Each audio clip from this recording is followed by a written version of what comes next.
about you? I'm the one carrying. Good morning and welcome to the Today's Restaurant Networking Group, Chapter 1.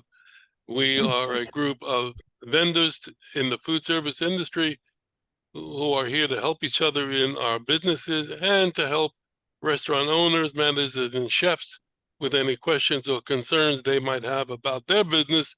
And we invite anybody who would like to come to a meeting to please get in touch with us at 561-620-8888 or go on our website and sign up at trnusa.com. I want to officially welcome two new members, Casey Klaus from, I always forget the initials of the SC Jetting, and also Gabby and Glenn from Worksite. Sites. And we welcome you both. And so let's do our intros. And I have a really interesting topic I want to talk about after we do the intros. I think it's something that restaurateurs and us will find interesting. Casey, why don't you start us off, because I know you have to leave. Yeah, I apologize to everybody. I messed up my schedule with the doctor's appointment. I don't know if it was their mistake or mine, but apparently I have an appointment at 11:30. So I appreciate you letting me go first, and thank you all for having me. I'm with SC Jetting. We are a sewer and drain cleaning company. We specialize in keeping restaurant kitchen lines clean. That's one of the things that we pursue heavily because it's a need. Kitchens can't function without their lines being cleaned, and they have a big issue with them getting backed up. And unfortunately, a lot of restaurants put it on the back burner until it gets to be a problem. And we offer maintenance programs so that we can keep their line, and we give them warranties. So that 1 year and 5-year warranties. So it's something that we think is a good service for restaurants, and we'd love to have anybody spread the word about us. And our number is 863-458-3609.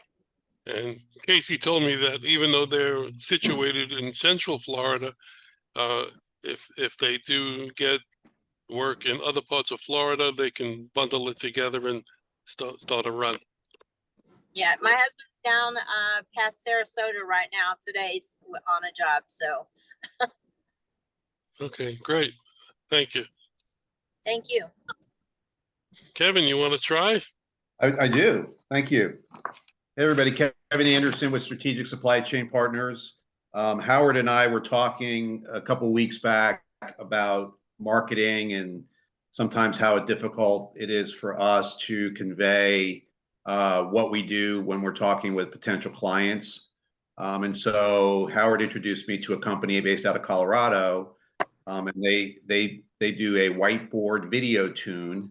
And so I spent some time developing that with the gentleman who owns the company, and I'm going to attempt to try to play that and get your feedback, if that's okay.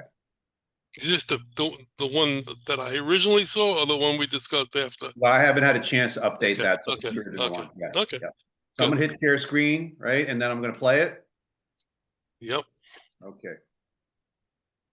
And then I'm going to play, and you tell me if it's playing.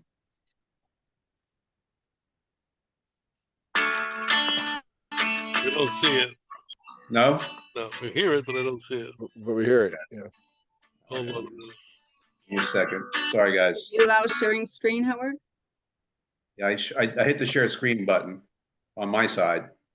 Yeah, it's set up Howard here. usually has to give you access. Yeah, he's got access. Okay, let me just go back here. Sorry, guys. Darren's not here. My tech guy has another appointment today. Sal, Okay. you should be able to help.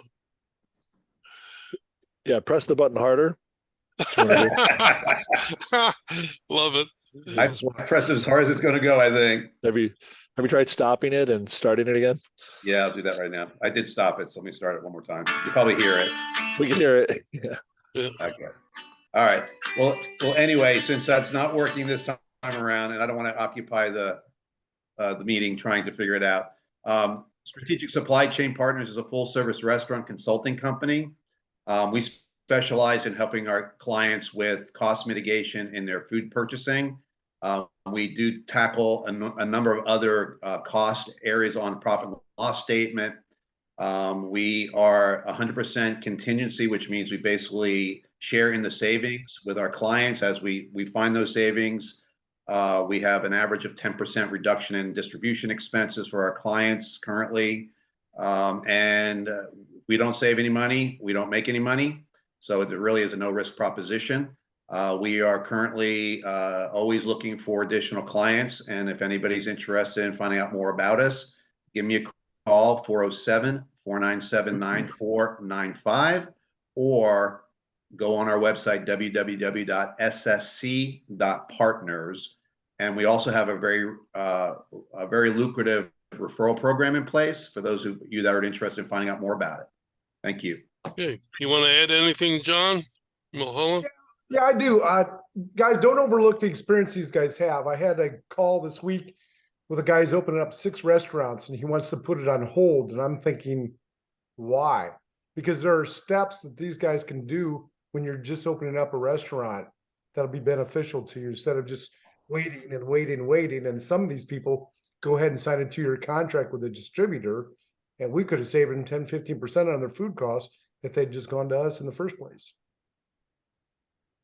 Thanks, John. Yeah, what you guys do is a no-brainer as far as I'm concerned. That every restaurant should be on the phone calling you immediately. Because, If I may add, piggybacking off of John, you know, my partners and myself have been in the casual dining industry our entire careers. We've personally been responsible for almost 400 restaurants operationally. And Mick Marr, our purchasing partner, ran the Yum Brands and Arby's purchasing departments. So he has bought product for thousands of restaurants all over the U.S. and and internationally as well. So we know what it's like to run restaurants. We know what it's like to experience challenges of running restaurants. We've had hundreds of restaurants underneath our responsibility with thousands of employees. So we've opened lots of restaurants. We've gone through that whole experience many dozens and dozens of times. So we have a lot of other expertise that we can provide to our clients if they're interested in pursuing that with us. okay. And I've actually been eating at restaurants for almost 60 years. So there's my experience. Kevin, I'm interested to know what chains. I came up through the TGI Fridays brand. I ran all the Fridays in Florida and many throughout the Southeast. I spent some time internationally as well. Opened the first restaurants in the Pacific Rim, down in Puerto Rico, in Mexico. I spent 30 years with Fridays, so a long time. And then I went to work for PF Chang's and ran all the Payway Asian Diners, which was their secondary fast casual brand. And there was 24 of those in Florida, which I was responsible for. My other 2 partners came up through Steak and Ale, Bennigan's, Fridays. Al Copeland Investments owns all the Popeyes, and he had a division that was doing a lot of upscale casual, polished casual concepts based out of New Orleans. So we've all been doing this for a very long time. When I started with Fridays, it was 25 restaurants. So I was kind of infancy stage, and I left when there was almost 700. When I had an opportunity to go to work for PF Chang's. So Did I ever tell you that my family supplied the equipment for the very first Fridays in Manhattan? Oh, you never told me that. That's awesome. Yeah, on First Avenue in Manhattan. Yeah. Many years ago. Thank God it's Friday. It wasn't even Fridays then. It was Thursday night. Thursday nights. Kevin, I had spoke to somebody who's got actually they've got a lot of stuff. And I spoke to the owner and she's going to speak to her son.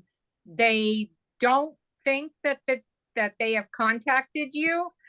She wrote the name down. I told her, let me know immediately. This was just a couple of days ago. So she said, yes, if we haven't called them, we will definitely use them. They have funeral homes where they do huge dinners. They have a giant place where they have a supply of like a chain of, I don't even know what they are, but they're into a lot of Italian restaurants. And she said that would be great. We would love to talk to them. I would love to hear from them, and not to over occupy the meeting here. Yes, I'll send you the email.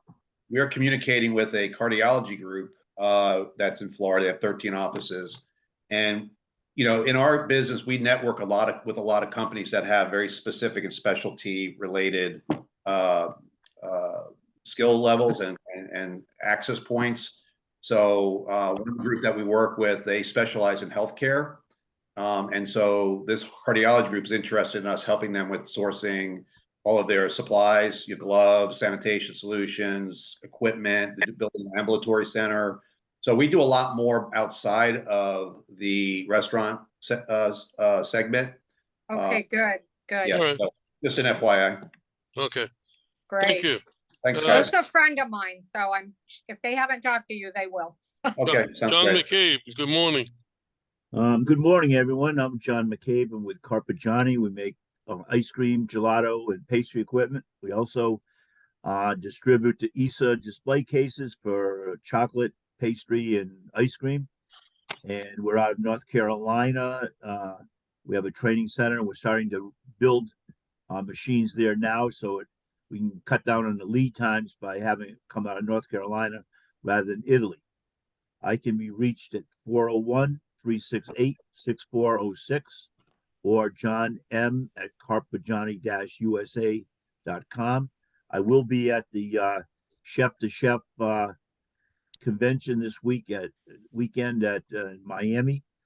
Stop by. We're one of the sponsors and say hello if you're there. Have a great day. Okay, thank you.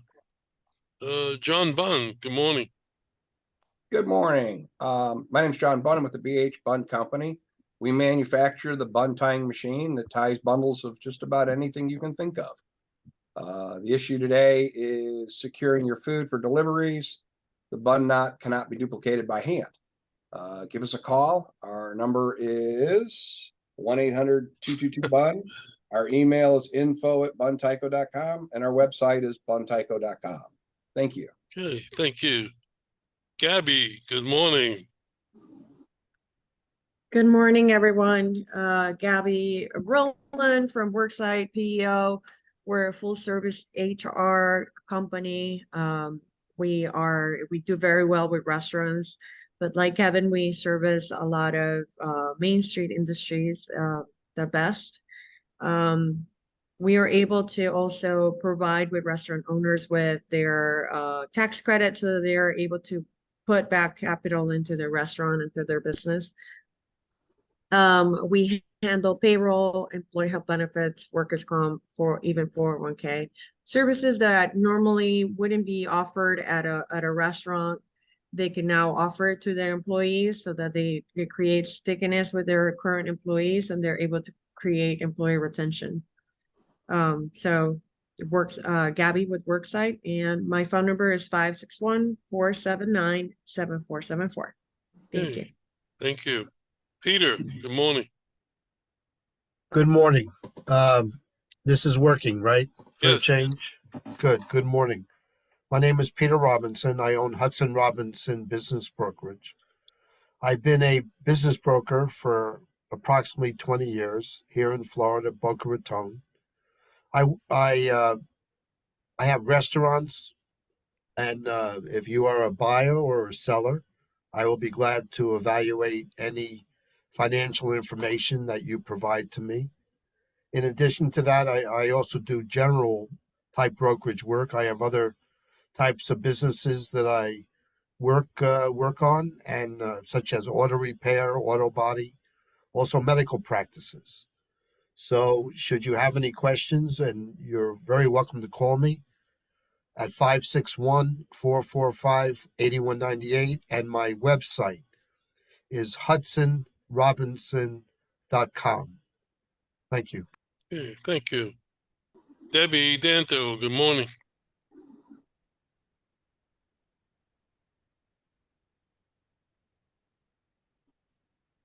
You're muted. Thank you. Hey, there you Peter, go. I think I have a lead for you. So if you could put your email in the chat, that would be great. I have it up on my email. Okay, so my name's For Debbie who? Danto Who was that for? Who's the lead for? for Peter Robinson. Right. My name's Debbie Danto, Danto Builders. We are a general contractor and we also design build. We love to be involved in the process from concept to completion and putting together the team. So as you all know, John Marinick is a great partner of ours. And we usually start with him on restaurant projects. In fact, we just brought him into another project and we're working on another one, hopefully together. He already has a contract, but we're hoping to get the construction part of it.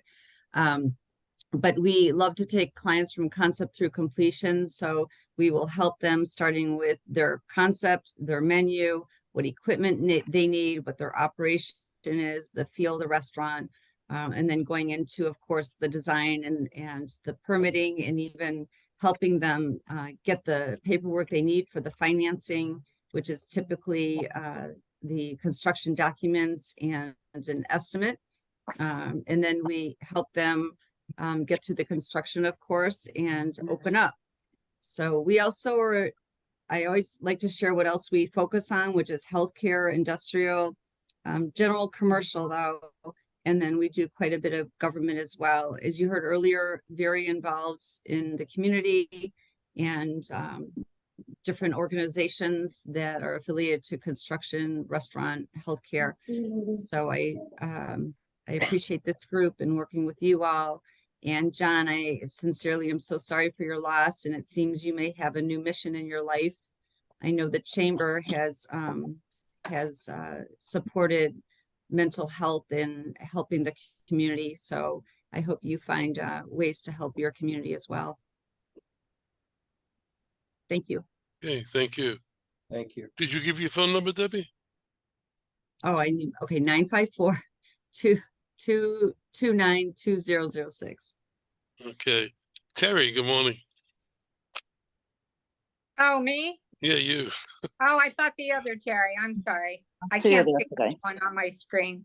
Terry, today's restaurant news. I am responsible for putting a bunch of leads together and getting them out to you. These are things up and coming. These could be projects that anybody in this group is working on.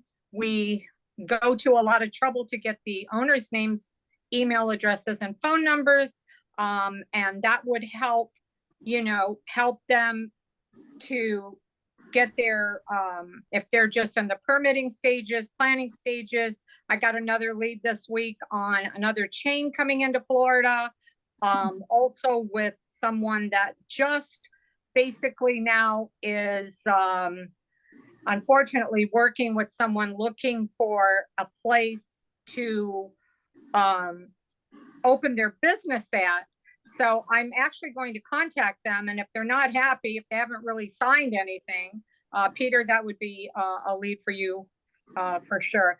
But I will let everyone know. Anyway, if you're interested in the leads, you do get there are 80 this month, by the way. I just counted them because they're ready to go out in about 4 or 5 days, but you will get a complete list of what's going on and who has what, where, stages, addresses, etc. If you need a sample, let me know. Terry@trnusa.com. Thank you. Okay, John Marinick, good morning. Good morning, John Marinick, Marinick Food Service Consultants. We design restaurants and we work a lot with, like Debbie mentioned, we work with Debbie on some projects, and John, we're sorry about your loss. That is terrible, and on top of it, I was calling you this morning because I had good news for you, with stuff, because stuff was coming from the NAFU show for John as well. Oh. Things were starting to pick up from there. But anyway, we design restaurants, and we're up at the New York show this week. It's going to start next week, and we'll be doing a presentation there as well. And if you need a restaurant design, we're the people to do it. And just give us a call, 954-817-1183. Thank you. Okay, thank you. Sal, good morning. Good morning, everyone. And John, sorry for your loss. So we are Servi. I'm Sal Iozia, the founder and CEO of Servi, and we make service faster for busy restaurants and bars. If you've noticed, some restaurants are having trouble with front of house staff, some are closing, or you've just been in a restaurant and waited to be served, waited to pay, waited to order more. So we are a QR ordering platform that puts a QR codes on tables. It's got a beautiful menu that also takes the order and the payment and prints the ticket automatically in the kitchen and bar, greatly reducing the need for front of house staff. What was 4 servers can now just be 2 or 1, or converting those servers to runners, and repurposing order taking time to food preparation and service time. So you can reach us at get.ser.vi. My email is sal@servi, SAL@ser.vi. And my number is 615-663-3663. Okay, thank you. Helen, good morning. Good morning. I have a question for Salvatore, right? Salvatore? Yes. Okay. Salvatore is great. Yeah. Okay. So when you do your Q codes, that's for the menu, but then what about like Q codes for having all your links for social media listed? Do you do that too? Yeah. We also have content. So the menu can be orderable items or branding content or links to things. Yes. So that can be on there. Okay, great. Thanks. Okay, thank you. Helen. Hi. My husband Robert and I started Delicious Spoonfuls, which is focused on the employment of people with special needs. We are getting a better cart, which will enable us not only to do the smaller events that we've been doing, but we're hooking up with wedding planners to do some events at weddings and maybe bar mitzvahs and other larger events, and make everything a little classier, including our special needs staff. So that's still in process. Our cart should be here at the end of the month. Everything seems to take forever these days. And also I wanted to mention that we'll be at Cater Source. I didn't hear anybody mention that event. It's at the end of the month in the convention center in Orlando. And I don't know if that's of help to any of you guys. So we're still working on fundraising. If anybody has any insight into that, I'd love to hear from you. Did you talk to Pam? Pam? Yeah, our finance member. No, I did not. Give her a call. She may be able to help you. Okay. Let's see. Did I miss anybody? Okay. I'll do my quickie. I'm Howard Appel, founder and publisher of Today's Restaurant News since 1996. And I'm your host of the meetings, and I want to get into the subject that I'm bringing to the table today because it might impact something that you might think for your company, and certainly for those who may be watching who are restaurant owners, and Helen, this may be applicable to you as well. Anyway, sure. I was reading an article, and I was thinking that, we've been discussing here for months now since the pandemic, labor shortages and supply chain problems, and companies have been born because of these issues. You know, Sal's company is a perfect example of companies being born from people pivoting from what they were doing. And you have to learn how to pivot.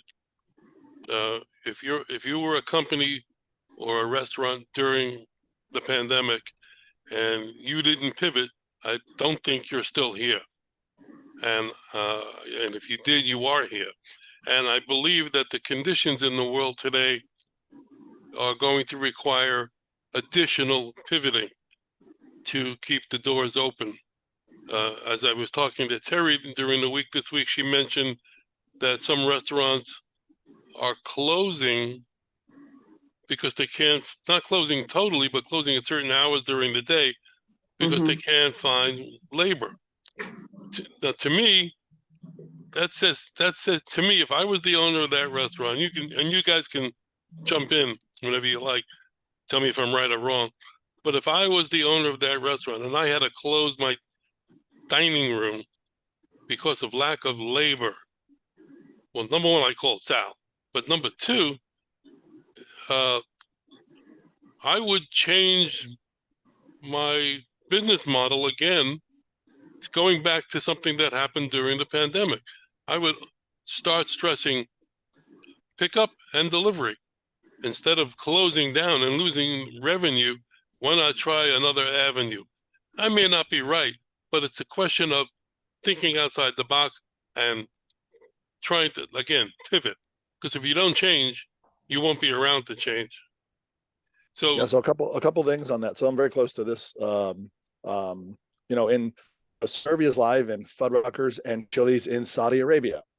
So I was in Europe for 7 years prior to this last year. I've moved back to the US.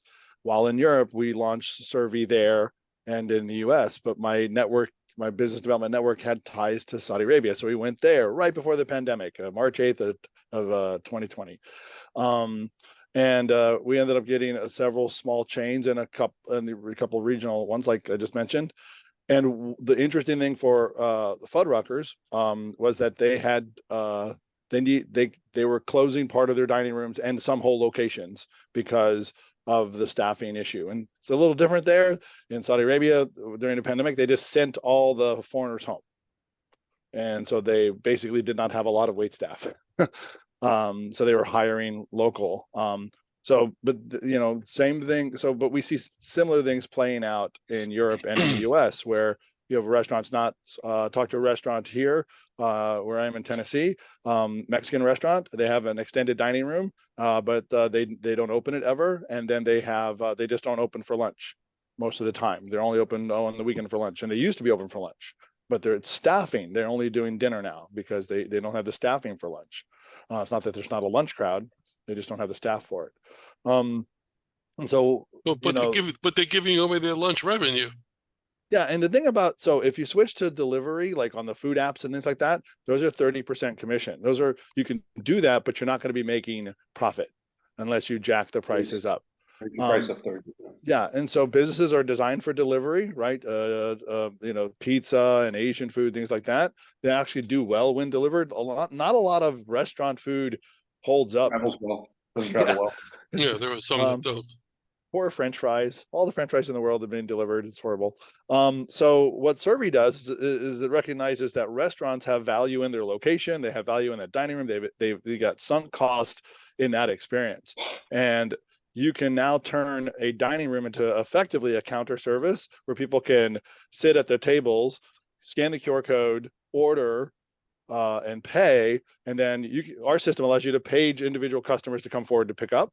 If you're that low on staff, so you can still have this table. You can use your dining room. People can come effectively and enjoy sitting at a table and getting served, or having some service. Or if you have a little bit of servers, you can run the food out, right? So it's like, it depends on the extreme. Customers will pick up their food if they know when it's time to come pick up their food. But most places will simply use Servi to improve service times. And then catch the missed orders, or be there when staff doesn't show up. So we're going to the New York show this week in March 5th through the 7th, and we're introducing a term called augmented full service. And what augmented full service is have as much staff as you possibly can, put Servi on the tables, and let us pick up the slack. And one of our restaurants in Amsterdam does this, and you can tell when on an average day we're just getting a dozen orders or so, and then every once in a while we get 100, 150 orders. What happened? Well, staff didn't show up that day, you know. But because we're there every day, we're a part of their operational, system. The menu's up to date, everything is working, nothing is crazy. It's not like we're scrambling. We're just there, as that extra server. And so the guests, there's like almost no impact. It's like, well, they just realize I need to do this instead of talk to the person who's approached me. And so in that way, we've augmented the full service capability of a restaurant as well. Well, good I have luck with another that. question. What if someone has questions or wants to not have onions on their salad or sandwich or whatever? Can you put notes? Like, how is that handled? Exactly. So a lot of what makes Servi work is that we give guest and staff control. So yes, special instructions on all the items, or the restaurant can say, I don't want special instructions on these items, like drinks, no special instructions. Entrees, you can have that field for special instructions. There's also a request a server button, so you can have the server come visit you if you have specific questions, and that will print a ticket right where they're working in the food service area, like typically in the bar area, and they will come to you. So they have more time to come to the tables and provide actual service, because they're not doing order taking and payment collection anymore. They're actually talking to the tables that want them to be that want to be talked to. The other thing Servi does is, on our app that we give restaurants, we have what's called a table screen. Most point of sale have a table screen, but ours is different. Ours is not so you can punch in an order on a table. Ours shows you which table's currently logged in and placing an order. And this is the who to ignore screen, right? If a server sees that there's 3 tables seated and only 2 show up on that screen, go to that 3rd table and take their order. We want to, and this gives the server control over their time, and they're not wasting time approaching tables that are doing their own order. They can approach the tables that they identify need service, or customers can log in and request service because they have a question. And also we have some canned things like, I need napkins, we need silverware, or I have a question about ordering. So these are so they know what the context is when they go to the table. All right, good luck with the show. I'm anxious to hear how you make out there. In the time that we have left, I just want to bring up and get into this topic and let it germinate. If we don't get it all in for next week. Has anybody heard of restaurant subscription services? Well, actually, Howard, I want to say one thing before you move on, is that I was at a hotel conference with FRLA, and they spoke, actually one of their lobbyists spoke about getting, I guess, some kind of bill to support immigration and but getting those folks into the system so that they can work and they serve, they fill positions that otherwise wouldn't be filled. So that's part of FRLA's lobbying efforts, just to let you know. And then at that conference also, I know someone mentioned this here too, and maybe Helen, you did, but the other part of it, they had a panelist that spoke about the program with people with different abilities and how restaurants and hotels have that access to these folks, and if they need them for certain skill sets. Mm-hmm. Yeah, my son, who has Down syndrome, had worked when he was in training program through Goodwill, had worked in the laundry area of one of the finest hotels in the area. And, for him, that was not bad. And I would have hated the work environment, but to him, it was very easy, and just he kept going at it and getting faster at it. And I Well, would have hated actually, my grandfather started a school called Starlight in Ohio, and he started it because there was nothing available to kids with Down syndrome. I had an uncle with Down syndrome. Huh. So I'm very familiar with different programs. And then now my husband's nephew has Down syndrome. That's why we were so involved with Special Olympics. And Very good. he was very involved with Silo. His mother was before she passed Silo. So Yeah, I Senator know it very well. I know Independent the Living. original owners, the original manager's son is my son's best friend. Great. Well, anyway, Blake was working at restaurants in the back and cleaning vegetables. So it's definitely an option and something I think restaurants and hotels really need to be more open to. Absolutely. Positions that they can fill. I wonder if this is like a perfect storm of, there's been a lot of immigration reform, as it were, over the last administration, where there's been like less, potentially less workers from Mexico, and now there's just fewer American workers. So we have where are all the workers? I will say this: so we help with the front of staff, but I know that some places they can't hire dishwashers, right? So if anyone has like a automated dishwashing robot thing. That could probably help some restaurants. No, I'll get I some wanna add information for you on it. a friend of mine few. works with some of these big Passover programs where they have 1,000 or more people, and they're hiring staff that's coming from Jamaica, from all the islands, and they're flying them over that have experience as waiters and dishwashers, and hundreds of people are being employed just for that 2 weeks. It's amazing, because they can't get any of the locals to do it. Wow. I think it's more than that. That's a major part of it, but another part of it is the generation of people that are coming up that just aren't wanting to work in certain fields. Yeah, it's beneath them. Because here in Boca, we have a college here, and that was always a source of labor for restaurants, and now it's hard to find. I'm seeing a lot of stuff in New York where the unions are training a lot of the migrant workers that are coming in, and they're not really paying attention to bringing a lot of the American workers in. I'm seeing it here. And I'm seeing a lot of the American workers that are after the COVID, they're not coming back because they're not being hired for the higher wages as opposed to the migrant workers. Howard, we talked about it before a little bit, but one of the major problems we have with the workforce is that the baby boomers are all retiring. We have to sustain our population with a minimum of 2.5 children per family, and we've been running at about 1.5 for the last few decades.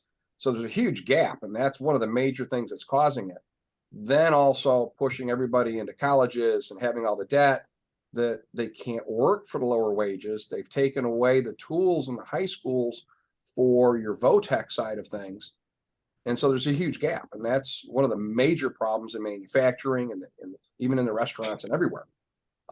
So that's another issue why they want all the immigration come in, from other countries, but they're not coming in legally. So then it presents even more problems.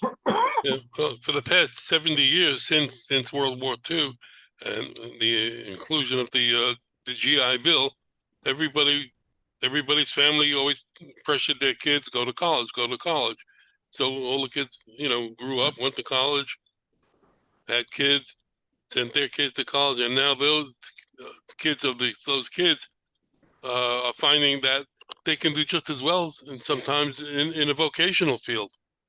They could be a welder and make $150,000 a year, and they don't have to go to college for that. So it's generational. It's something that that's one of the things that I was going to bring up in the conversation, but I'm going to table it till next week because we'll never get through it. But it's an interest. It's something that the genie's out of the bottle, and now we've got to try and find a way to solve it. And I don't think that bringing, well, I'm not going to get political, but It's simple. It's simple. Every single restaurant in America just use Servy. I mean, it's at least for the front of house. We got like half of this problem solved. So send your, I put my information in the chat. Send me all your leads. Warm introductions are best. So if you know somebody, tell them about me. yeah, I have to send you a couple of more names. One thing, what was, how was I going to bring this up? Terry and I went to dinner the other night at a restaurant that we hadn't been to before, and they served pizza from Detroit and pizza from New York.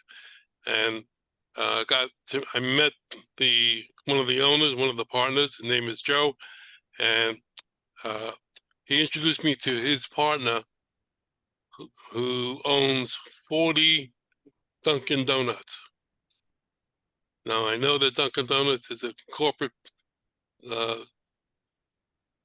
Carpigiani's got a deal with Dunkin' Donuts corporately. I know that, but Kevin and John, can you work with chains like Dunkin' Donuts? Yes, it depends on how their franchise agreement is designed. If it's allowing them to be decentralized in their purchasing, then we can. If they're controlling, if the franchisor is controlling where they buy, who they buy from, it's a whole lot more difficult. Yeah. Yeah, and All if they also already have a purchasing department. Yeah, if they, yeah. But it doesn't mean, like, we have some clients that we function as an additional resource. So they give us, go find us, chicken, go find us plastic aprons, go find, it's kind of piecemeal work. And then we kind of go through our contact list and put them in touch with companies that provide those items or services.